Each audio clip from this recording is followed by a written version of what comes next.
গণতন্ত্র প্রতিষ্ঠায় সুষ্ঠু নির্বাচন দরকার বলছেন তারেক রহমান। জানিয়ে দেব পিআর পদ্ধতির নির্বাচন ইসলাম বিরোধী বলছেন নেজামে ইসলাম পার্টি। জানাবো শেখ হাসিনার মতো নারী স্বৈরাচার পৃথিবীতে কেউ ছিল না। জরুরি সংবাদ সম্মেলন ডেকেছে ঢাবি ছাত্রদল। এবং সর্বশেষ জানাবো গাইবান্ধার 5 এমপি প্রার্থীকে নিয়ে ঢাকায় জামায়াতের মিলন মেলা। প্রিয় দর্শক, এতক্ষণ শুনছিলেন সংবাদ শিরোনাম, এবারে বিস্তারিত। গণতন্ত্র প্রতিষ্ঠায় সুষ্ঠু নির্বাচন দরকার বলছেন তারেক রহমান। বিএনপির ভারপ্রাপ্ত চেয়ারম্যান তারেক রহমান বলছেন, বিতাড়িত স্বৈরাচার প্রতিহত করার পাশাপাশি মৌলবাদী শক্তির উত্থান যাতে না ঘটতে পারে সেজন্য কবি সাহিত্যিকদের ঐক্যবদ্ধভাবে কাজ করতে হবে। তিনি বলেন, দেশের একমাত্র মালিক প্রত্যেক নাগরিক। নাগরিকদের বাক স্বাধীনতা রক্ষা ও গণতন্ত্র প্রতিষ্ঠায় একটি অবাধ, সুষ্ঠু ও নিরপেক্ষ নির্বাচন দরকার। মানুষের বাক স্বাধীনতার জন্য কবিরা অতীতে যেরকম ভূমিকা রেখেছিলেন ভবিষ্যতেও সেরকম ভূমিকা রাখবেন বলে প্রত্যাশা করেন তিনি। বিদ্রোহী কবি কাজী নজরুল ইসলাম তার কবিতায় মানুষকে উজ্জীবিত করেছিলেন। রবীন্দ্রনাথও কবিতায় মানবতার গান গেয়েছেন। একটি ফুলকে বাঁচাবো বলে যুদ্ধ করি, জাতির পতাকা খামছে ধরেছে আজ পুরনো শকুন ইত্যাদি কবিতা ও গানে আমাদের কবি সাহিত্যিকরা দেশের ক্রান্তিলগ্নে এগিয়ে এসেছেন। প্রথম বাংলাদেশ আমার শেষ বাংলাদেশ উচ্চারণের মধ্য দিয়ে শিল্পী ও কবিদের দেশাত্মবোধের কথা জাতি চিরদিন মনে রাখবে। গতকাল বিকালে জাতীয় প্রেস ক্লাবের আব্দুস সালাম মিলনায়তনে বিএনপি মিডিয়া সেল ও জাতীয় কবিতা পরিষদ আয়োজিত মতবিনিময় সভায় প্রধান অতিথি হিসেবে ভার্চুয়ালি যুক্ত হয় তারেক রহমান এসব কথা বলেন। জাতীয় কবিতা পরিষদের সভাপতি মোহন রায়হানের সভাপতিত্বে এতে বিশেষ অতিথি ছিলেন বিএনপির জাতীয় স্থায়ী কমিটির সদস্য সালাহউদ্দিন আহমদ ও ভাইস প্রেসিডেন্ট নুরুল ইসলাম মনি। বক্তব্য দেন কবিতা পরিষদের সাধারণ সম্পাদক রেজাউদ্দিন স্টালিন, মতিন বৈরাগী, কবি এ.বি.এম. সোহেল রশিদ, কবি অনামিকা হক লিলি, শ্যামল জাকারিয়া, আমাদের সময় সম্পাদক আবু সাইদ, কবি শাহিন চৌধুরী প্রমুখ। সালাহউদ্দিন আহমদ বলেন, বিগত স্বৈরাচার সরকার বিএনপির ভারপ্রাপ্ত চেয়ারম্যান তারেক রহমানের কণ্ঠরোধ করতে নানা রকম ষড়যন্ত্র করেছিল। রেজাউদ্দিন স্টালিন বলেন, স্বৈরাচারের লেজুর বৃত্তি না করতে বিগত 17 বছর আমাদের রেডিও টিভি থেকে বঞ্চিত করা হয়েছিল এবং ফ্যাসিবাদের বিপক্ষে কথা বলাতে অনেককে জেলের ঘানিও টানতে হয়েছে। পিআর পদ্ধতির নির্বাচন ইসলাম বিরোধী বলছেন নেজামে ইসলাম পার্টি। বাংলাদেশ নেজামে ইসলাম পার্টির নির্বাহী সভাপতি মাওলানা এ.কে.এম. আশরাফুল হক বলেছেন, আসনভিত্তিক নির্বাচন পদ্ধতি একটি মীমাংসিত বিষয়, এখানে সংস্কারের কোনো অবকাশ নেই। তিনি বলেন, যারা প্রচলিত নির্বাচন পদ্ধতির বাইরে যে আনুপাতিক তথা পিআরের মতো আজগুবি নির্বাচন পদ্ধতির দাবি করছেন, এর মধ্যে কিছু ইসলামী দলকেও আমরা দেখতে পাচ্ছি। অথচ পিআর পদ্ধতি নির্বাচন একটি ইসলাম বিরোধী পদ্ধতি, কারণ রাষ্ট্র পরিচালনার জন্য ইসলাম জনগণকে যোগ্য ও ভালো ব্যক্তি নির্বাচন করতে বলেছে, দল বা প্রতীক নির্বাচন করতে বলেনি। সোমবার গণমাধ্যম পাঠানো এক বিবৃতিতে বাংলাদেশ নেজামে ইসলাম পার্টি নির্বাহী সভাপতি মাওলানা এ.কে.এম. আশরাফুল হক এমন মন্তব্য করেন। আওয়ামী লীগকে পুনর্বাসনের জন্য পিআরের দাবি করা হচ্ছে মন্তব্য করে তিনি বলেন, এই পদ্ধতিতে সরকার ও রাষ্ট্রকে সবসময় দুর্বল করে বিদেশিদের আবদার বানানোর গভীর ষড়যন্ত্র রয়েছে।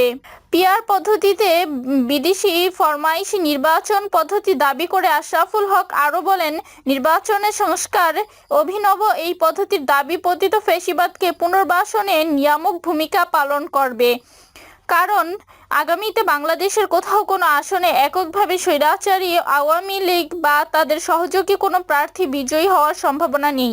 কিন্তু এই আজগুবি নির্বাচন পদ্ধতিতে আনুপাতিক পার্সেন্টের হিসাবে মেয়র পেচে তাদের বেশ কিছু আসন পাওয়ার সম্ভাবনা তৈরি করবে, যা বৈষম্য বিরোধী আন্দোলনে পরবর্তীত পরিস্থিতিতে এদেশের জনগণ কখনো মেনে নেবে না। তিনি বলেন, যারা কথিত পিআর পদ্ধতির নির্বাচনের দাবিতে ভিনদেশি এজেন্ডা বাস্তবায়নে মাঠে নেমেছেন, সুষ্ঠু নিরপেক্ষ নির্বাচন হলে তাদের অনেকেরই জামানত পর্যন্ত থাকবে না। শেখ হাসিনার মতো নারী স্বৈরাচার পৃথিবীতে কেউ ছিল না। জামায়াতের কেন্দ্রীয় মজলিসে শুরা সদস্য অধ্যাপক ডক্টর কার্নেল জেহাদ খান বলেছেন, শেখ হাসিনাই পৃথিবীর প্রথম নারী স্বৈরাচার। আমরা ইতিহাসে অনেক স্বৈরাচারের নাম শুনেছি, ফেরাউন, নমরুদ, স্ট্যালিনের নাম শুনেছি, কিন্তু এমন কোনো নারী স্বৈরাচারের নাম শুনিনি। তিনি বলেন, একজন নারী হিসেবে শেখ হাসিনা যা করেছেন ইতিহাসে এর কোনো নজির নেই। সংবিধানের দোহাই দিয়ে তিনি নানা অপকর্ম করেছেন। গণ আন্দোলনের মাধ্যমে পৃথিবীর ইতিহাসে স্বৈরাচারকে হটানোর নজির কিন্তু খুবই কম। জনতার আন্দোলনে ফ্যাসিবাদকে হটানো কিন্তু খুবই কঠিন। বাংলাদেশ জামায়াতে ইসলামীর উদ্যোগে জুলাই ঘোষণা এবং জুলাই সনদের আইনি ভিত্তি প্রদান ও আমাদের করণীয় শীর্ষক জাতীয় সেমিনারে মূল প্রবন্ধ উপস্থাপন করেন বাংলাদেশ সুপ্রিম কোর্টের আপিল বিভাগের আইনজীবী অ্যাডভোকেট মোহাম্মদ শিশির মনির। সৈয়দ আব্দুল্লাহ মোহাম্মদ তাহের আরও বলেন, জুলাই বিপ্লবের পর জনগণ যাদেরকে ক্ষমতায় বসিয়েছিল তারাও আজ ফ্যাসিবাদের সাথে আপোষ করছে। দেশকে ফ্যাসিবাদের কবলে থেকে মুক্ত করতে হলে অবাধ, সুষ্ঠু, নিরপেক্ষ ও অংশগ্রহণমূলক নির্বাচন দিতে হবে। যারা তার তড়িঘড়ি করে নির্বাচন চায় তারা অবাধ, সুষ্ঠু ও নিরপেক্ষ নির্বাচন চায় না। প্রধান উপদেষ্টা ক্ষমতায় এসে বলেছিলেন, আগে সংস্কার ও বিচার, তারপর নির্বাচন। আমরাও তাই বলছি, কিন্তু সংস্কার বিচার না করেই, এসব জুলাই ঘোষণা ও সনদ বাস্তবায়ন না করেই যারা নির্বাচন চায় তারা মূলত ফ্যাসিবাদ কায়েম করতে চায়। তিনি প্রধান উপদেষ্টার উদ্দেশ্যে ডাক্তার তাহের বলেন, আপনি রাজনৈতিক দলগুলোর সাথে সংলাপ করেন, গোলটেবিল বৈঠক করেন, তারপর দেখেন জনগণ কি চায়। জুলাই সনদ ও ঘোষণা রাষ্ট্রপতির ঘোষণার মাধ্যমেই আইনি ভিত্তি প্রদান করা সম্ভব। জনগণের দাবি আদায় করার জন্য তিনি সকল ইসলামপন্থী ও গণতান্ত্রিক দলগুলোকে ঐক্যবদ্ধভাবে আন্দোলন করার আহ্বান জানান। জামায়াতের সেক্রেটারি জেনারেল অধ্যাপক মিয়া গোলাম পরোয়ার বলেন, জুলাই ঘোষণা অসম্পূর্ণ।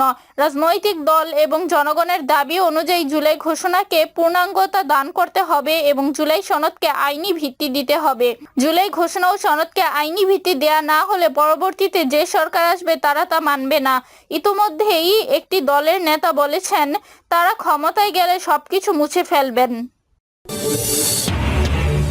জরুরি সংবাদ সম্মেলন ডেকেছে ঢাবি ছাত্রদল। জরুরি সংবাদ সম্মেলন ডেকেছে ঢাকা বিশ্ববিদ্যালয় ছাত্রদল। আজ সোমবার সন্ধ্যা 6টায় ঢাকা বিশ্ববিদ্যালয়ের মধুর ক্যান্টিনে এ সংবাদ সম্মেলন অনুষ্ঠিত হবে।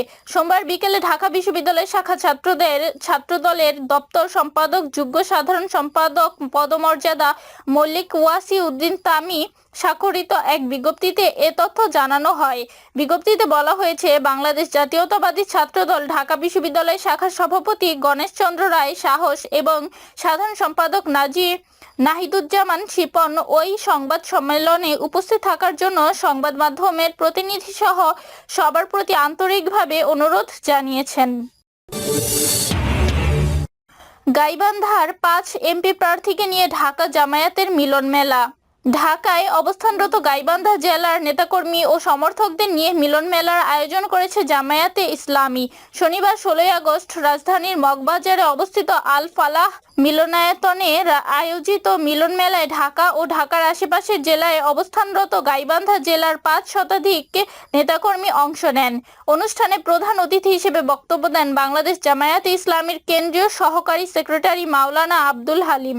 বিশেষ অতিথি ছিলেন ছাত্র শিবিরের সাবেক সভাপতি ও ঢাকা মহানগর দক্ষিণের সহকারী সেক্রেটারি দেলোয়ার হোসেন। অনুষ্ঠানে অংশ নেন গাইবান্ধা জেলা জামায়াতের আমির ও গাইবান্ধা 2 সদর আসনের এমপি প্রার্থী আব্দুল করিম সরকার, গাইবান্ধা জেলা জামায়াতের সাবেক আমির ও গাইবান্ধা 4 গোবিন্দগঞ্জ আসনের এমপি প্রার্থী ডাক্তার আব্দুর রহিম সরকার, জেলা জামায়াতের নায়েবে আমির ও গাইবান্ধা 1 সুন্দরগঞ্জ আসনের প্রার্থী মোহাম্মদ মাজিদুর রহমান, নায়েবে আমির ও গাইবান্ধা 5 সাঘাটা ফুলছড়ি আসনের প্রার্থী আব্দুল ওয়ারেস এবং জেলা জামায়াতের সাংগঠনিক সেক্রেটারি ও গাইবান্ধা 3 সাদুল্লাপুর পলাশবাড়ি আসনের এমপি প্রার্থী মাওলানা নজরুল ইসলাম লেবু। এতে সভাপতিত্ব করেন গাইবান্ধা জেলা জামায়াতের আমির ও সাবেক উপজেলা চেয়ারম্যান আব্দুল করিম। তিনি গাইবান্ধার সব আসনে জামায়াতের জয়ের ব্যাপারে আশাবাদ ব্যক্ত করেন এবং এ ব্যাপারে ঢাকায় অবস্থানরত সংগঠনের বিভিন্ন স্তরের জনশক্তিদের সার্বিক সহযোগিতা কামনা করেন। এই ছিল এখনকার সর্বশেষ সংবাদ। পরবর্তী আপডেট সংবাদ পেতে চ্যানেলটি সাবস্ক্রাইব করে বেল আইকন ক্লিক করে আমাদের সাথেই থাকুন।